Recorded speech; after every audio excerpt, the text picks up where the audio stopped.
अंति संतं न पश्यति अंति संतं न जहाति देवस्य पश्य काव्यं न ममार न जीर्यति। सर्वे भवन्तु सुखिना सर्वे सन्तु निरामया सर्वे भद्राणि पश्यन्तु मा कश्चित् दुःखभाग् भवेत्। ओम शांति शांति शांति भवतु। ओम। शुक्रवार का हमारा सत्संग का दिन है। यथा पूर्व रामतीर्थ सत्संग मंडल हर शुक्रवार को ज्ञान यज्ञ का आयोजन करता है। ये लता कुंज से अजमेर रोड शिरोमणि जी के यहाँ से जो कार्यक्रम चलता है,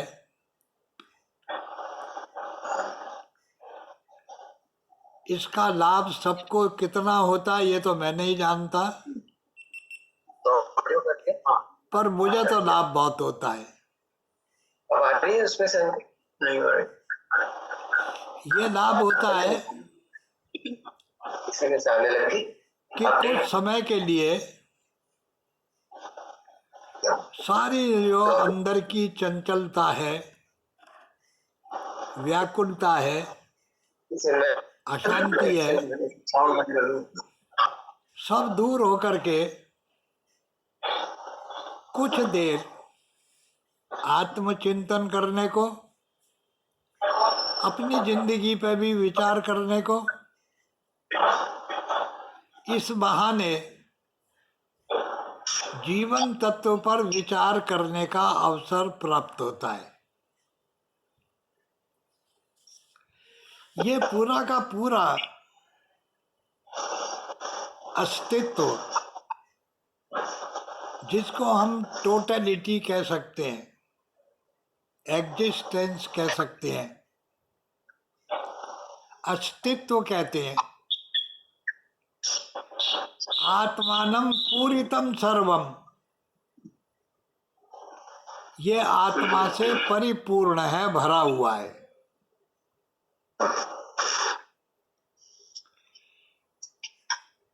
ये पूरा संसार क्या है?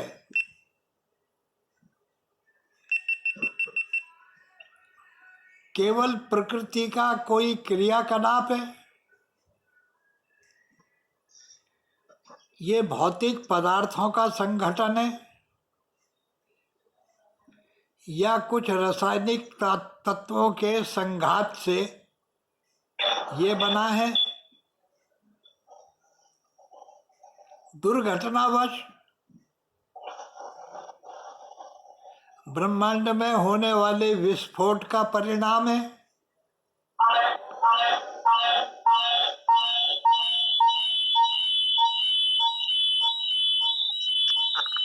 और एक ऐसा विस्फोट हुआ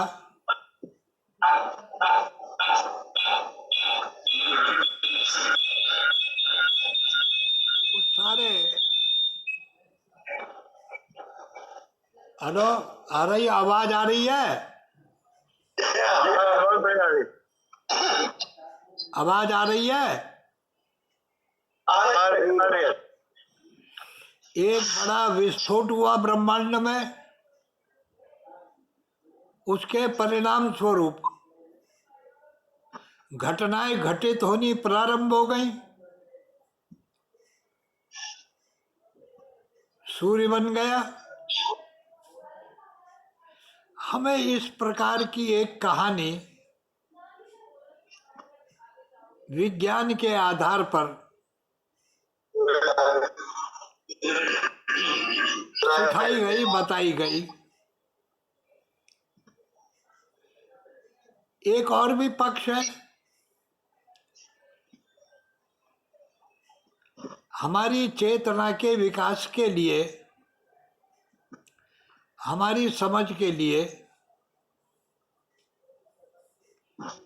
हमें परंपरा से बहुत सारे रास्ते मिले। हमारी परंपराएं मिली, हमें विचार मिले, हमें पूर्वजों का ज्ञान मिला, उनके अनुभव मिले, कुछ हमने खोज करी,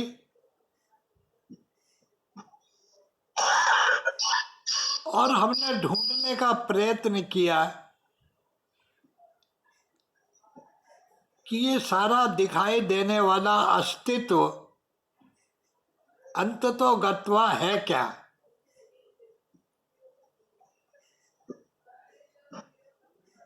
जितने भी धर्म हैं वो उसकी व्याख्या करने का प्रयत्न करते हैं। जो ईश्वरवादी धर्म है, जिनको हम आस्तिक धर्म कहते हैं, उन्होंने तो सीधा सरल कह दिया है कि परमात्मा जगत का कारण है। Absolute cause of this existence is God. हम लोग तो प्रार्थना में भी बोलते हैं ना, नमस्ते सतेते जगत कारणाय, नमस्ते चिदे सर्वलोकाश्रयाय, नमो द्वैत तत्वाय मुक्ति प्रदाय, नमो ब्रह्मणे व्यापने शाश्वताय। हे परमात्मा, आप सर्वत्र व्यापक हैं, इस अस्तित्व के कारण है। ये पूरा अस्तित्व आपकी कृति है, बनाया हुआ है, ऐसा ईश्वरवादी कहते हैं। लेकिन अभी जिन्होंने ईश्वर को स्वीकार नहीं किया है, जो इसके विषय में अभी खोज रहे हैं, अनुसंधान में लगे हुए, जब खोज चुकेंगे उसे पालेंगे, उसकी क्लिनिकल रिपोर्ट आ जाएगी, भगवान की लैब की रिपोर्ट आ जाएगी, तो फिर उन पे भी हम ग्रंथ बनाना शुरू कर देंगे। और जब तक ऐसा नहीं होता है, हम परमात्मा को नहीं मानते हैं। हम कह नहीं सकते वो है या नहीं है। खैर मेरे प्यारे मित्रों, परमात्मा को मानो या न मानो,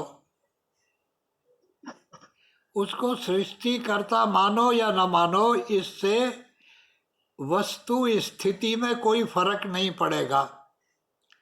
आप भी मौजूद रहोगे, अस्तित्व भी मौजूद रहेगा, तुम्हारे चारों तरफ जो भी कुछ विस्तार है वो भी बना रहेगा। इससे कोई फर्क नहीं पड़ेगा। लिहाजा बहुत से शास्त्रकारों ने जब इस अस्तित्व की व्याख्या करनी शुरू करी, तो उन्होंने रमूज की भाषा का प्रयोग किया।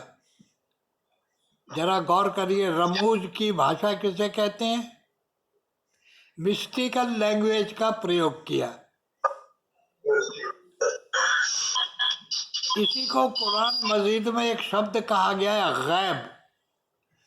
गैब की भाषा बोली। इसी को उपनिषदों में कहा है कि पराभाषा में बात करी।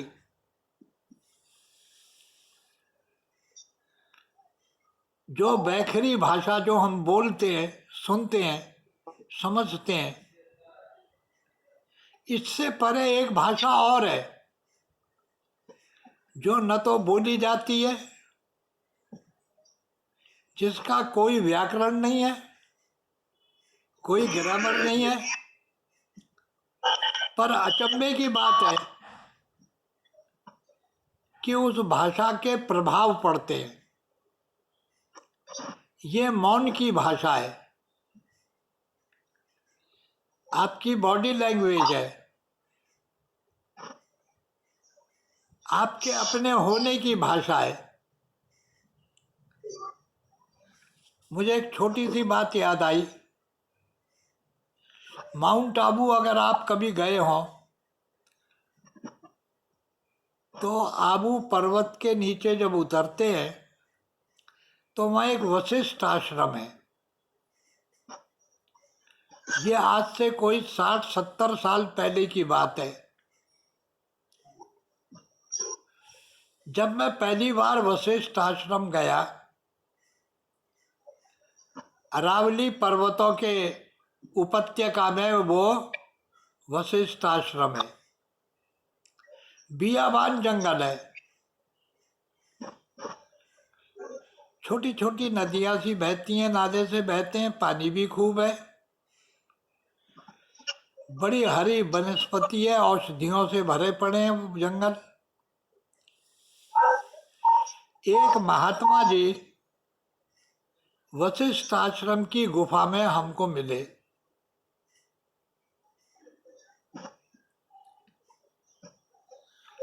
उस बियाबान वन में वो अकेले उस गुफा में रहते थे। हमें थोड़ा आश्चर्य भी लगा। महात्मा जी को देख करके कुछ प्रभाव भी पड़ा हम लोगों पर।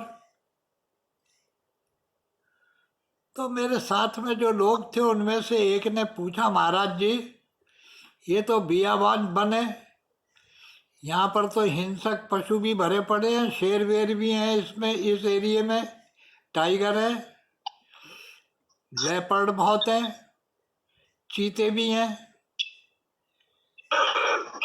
आप यहाँ रहते हो तो निरापद कैसे रहते हो? तो उन्होंने एक बड़ी सुंदर बात कही। वशिष्ठ आश्रम से एक नाला सा बहता है, छोटा सा, आगे कुंड बनाया हुआ है, उस कुंड में पानी एकत्रित होता रहता है।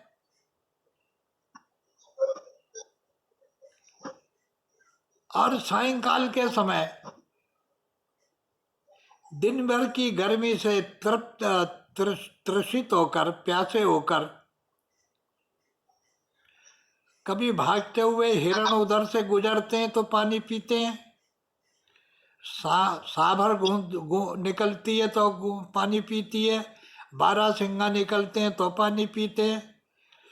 जो भी पशु उधर से पास होते वो वशिष्ठ कुंड का पानी पी करके आगे जाते हैं। महात्मा जी कह रहे थे एक अद्भुत बात है कि यहाँ पर हिंसक पशु भी आते हैं, हिरण भी आते हैं, बारहसिंगे भी आते हैं, सांबर भी आती हैं, नीलगाय आती हैं, लेकिन हमारे इस क्षेत्र में ये शिकार नहीं करते, एक दूसरे को मारते नहीं है।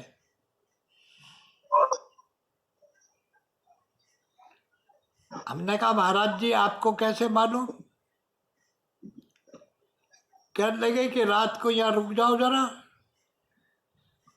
शाम को देखोगे तो शेर भी पानी पी जाता है और इसी घाट पर आकर के बारहसिंगा भी पानी पी जाता है और दोनों पी के चले जाते हैं। तो हम लोग बड़ा आश्चर्य कर रहे थे। तो हमारे साथ एक विद्वान पुरुष भी थे,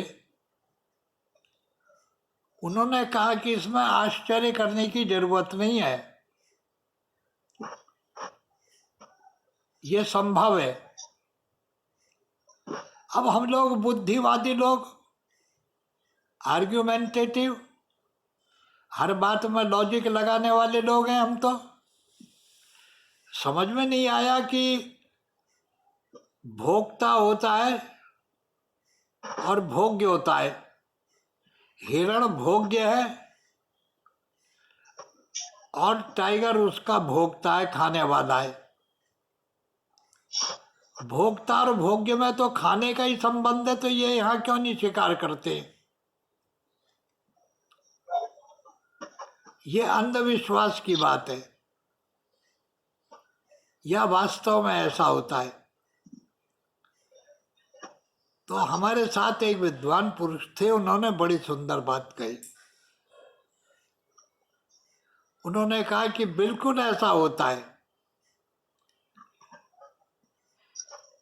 पातंजलि ने एक सूत्र दिया है, अहिंसा प्रतिष्ठायाम तत्सन्निधौ वैर त्याग। जब कोई साधना करने वाला पुरुष अहिंसा में प्रतिष्ठित होता है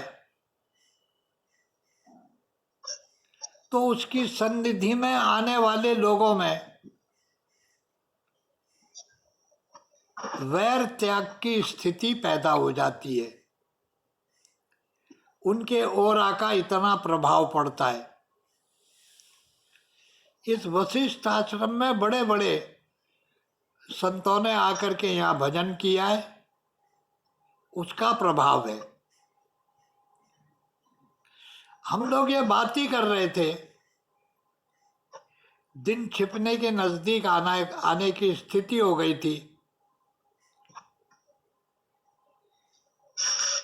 जैसे ही हमारे साथ वाले ने इशारा किया तो एक टाइगर अपने 2 बच्चों को लेकर के, शेरनी अपने 2 बच्चों को लेकर के वहां आई। उसने पानी पिया और उसी समय बारहसिंगे ने भी वहां बैठ के पानी पिया। पानी पी करके वो लोग चले गए। उनके जाने के बाद महात्मा हमसे बोले कि अब आप लोगों को जाना है, अब निकल जाओ। ये दृश्य हमने अपनी आंख से देखा तो मुझे एक बात याद आई। अस्तित्व की व्याख्या करने के लिए केवल भौतिक जगत के नियम या रसायन शास्त्र के नियम या विज्ञान के नियम ही पर्याप्त नहीं है। ये हमारा पूरा अस्तित्व जड़ नहीं है। ये जड़ के सदृश तो है, लेकिन इसका जो बिहेवियर है, इसकी जो कार्य प्रणाली है, इसका जो मैकेनिज्म है, वो जड़ नहीं है, वो ज्ञान से भरा हुआ है। इसीलिए श्री अरविंद ने एक बड़ी सुंदर बात कही कि अस्तित्ववादियों के लिए ये जगत भौतिक रचना है, एक मैटीरियल क्रिएशन है। लेकिन आध्यात्मवादियों के लिए ये मैनिफेस्टेशन ऑफ सुपर कॉन्शियसनेस है कि ब्रह्मांड में जो सुपर कॉन्शियसनेस है वो अपने को मैनिफेस्ट करती है। बड़ा सुंदर अरविंद ने कहा, ये जितने भी जीव जगत है, किसी को कुत्ता बना दिया, किसी को घोड़ा बना दिया, किसी को हाथी बना दिया, किसी को सर्प बना दिया, अजगर बना दिया, कोई आदमी बन गया, कोई पेड़ बन गया, कोई क्या बन गया। क्या तमाशा है ये? उन्हें कोई नहीं बन रहा है, ये तो उस चेतना का मैनिफेस्टेशन है।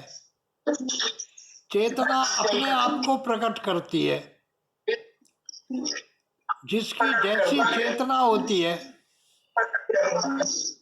जिसकी जैसी पात्रता होती है उसको उसी प्रकार के पुष्प प्राप्त हो जाते हैं।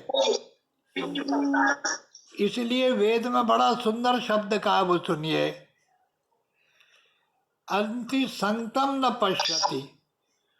वो परम सत्य जो जगत का एब्सोल्यूट कॉज है, मूल कारण है, वो हमारे साथ इतना जुड़ा हुआ है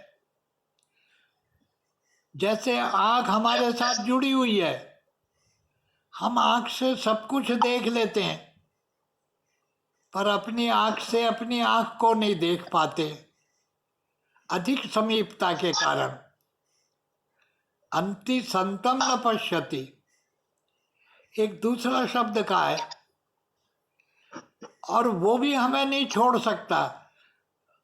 वो चेतना भी हमसे इतनी जुड़ी हुई है कि न हम उसे छोड़ सकते हैं न वो हमें छोड़ सकती है। तो कहा फिर ये तो बताओ कि ये सारा का सारा चेतना है, तो ये ब्रह्मांड क्या है, ये जीवन क्या है? ऐसी विषमता क्यों है कि एक तो मनुष्य बना हुआ है और एक गधा बना हुआ है, एक घोड़ा बना हुआ है, ऊंट बना हुआ है। बोले तुमको गधे, घोड़े और ऊंट में क्या दिखाई दे रहा है ये बताओ, मनुष्य में तुम्हें क्या दिखाई दे रहा है ये तो बताओ जरा, क्या है ये? तो यहाँ वेद एक उत्तर देता है, ये जितनी भी वस्तुएं तुम देखते हो, चाहे नक्षत्र हो, प्रभामंडल हो, प्रकाश की किरण हो, क्वासार स्टार हो, पल्सर स्टार हो, ब्लैक होल हो, चाहे निहारिका हो, गैलेक्सी हो, एक छोटा सा एक कली किसी झाड़ी पे लगी हुई कली हो, या बरगद का पेड़ हो, ये सब जो तुम्हें दिखाई देता है क्या है मालूम है तुम्हें? ये उस परम चेतना का काव्य है, ये महाकाव्य है। जैसे रामचरितमानस काव्य है, जैसे महाभारत एक ग्रंथ है, ठीक उसी प्रकार से ये ब्रह्मांड भी एक काव्य है। काव्य कहते हैं कविता को। और कविता में रस कब आता है? जब उसमें सारे रस हो, नव रस हो। एक ही एक रस होगा तो कविता किसी काम की नहीं। आपको रसोई में आनंद कब आता है? उसमें खट्टापन भी हो, मीठापन भी हो, नमक भी हो, उसमें चिरपिराट भी हो, कड़वापन भी हो। अरे इन रसों से मिलकर के ही तो परम रस की रचना होती है। तो ये जगत क्रिएशन नहीं है, ये कोई रचना नहीं है, ये परम देव का काव्य है। इस काव्य के अंदर सारे रस हैं, सारे भाव हैं, सारे रूपक हैं, सारे अलंकार हैं, इसमें सारी भाषाएं हैं। ये चेतना की अभिव्यक्ति है जिसको ब्रह्मांड कहते हैं। आपका जीवन क्या है? अगर हमसे पूछा जाए कि तुम्हारी जिंदगी क्या है, हम क्या बायोलॉजिकल आंसर देंगे इसका? क्या लॉजिकल आंसर देंगे? ये देंगे कि man is the bundle of wishes and desires. यही है क्या आदमी? तो यहाँ वेद कहते हैं तुम्हारा शरीर केवल एक शरीर नहीं है, ये कविता है, ये काव्य है। और काव्य के जो 9 रस होते हैं वो 9 के 9 रस इसमें मौजूद हैं। सब रस से संपूर्ण है, ये पूर्ण है।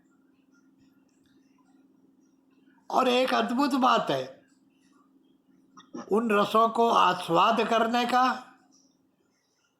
उन रसों को पहचानने का, उन रसों के साथ जुड़ने के लिए हमें स्वाभाविक ज्ञान की जरूरत है, जो प्रकृति ने हमको दिया है। किसी को सिखाना नहीं पड़ता, ये आपको बिना सीखे ही आ जाता है। सीखना तो वो पड़ता है